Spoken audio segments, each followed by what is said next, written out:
लेकिन हिन वक्त जो है सूरत हाल है ठीक है हारून तव्हां सां लाइन ते मौजूद आहियो। नाज़रीन ठठो जी सूरत हाल मालूम कंदासीं। महबूब उते ॿुधाइजो त छा सूरत हाल आहे?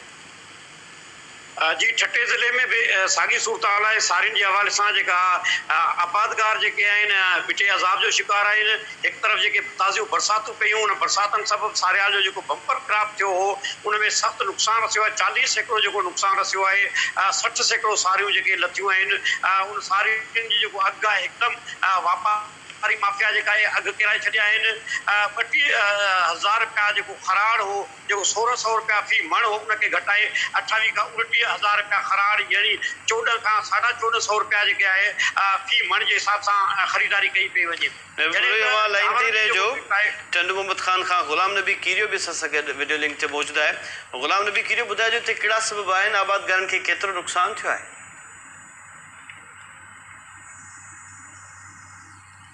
ग़ुलाम नबी कीरियो मुंहिंजो आवाज़ ताईं पहुचे पियो?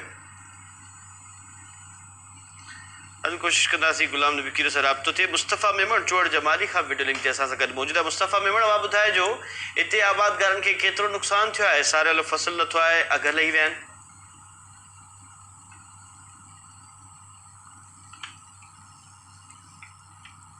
मुस्तफ़ा मेमण मुंहिंजो आवाज़ ताईं पहुचे पियो?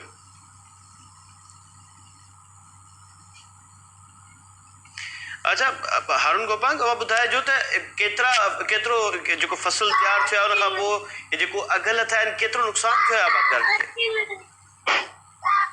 जी बदिन ज़िले में तक़रीबन 5-7 लख एकड़ में जेको फसल मुकमल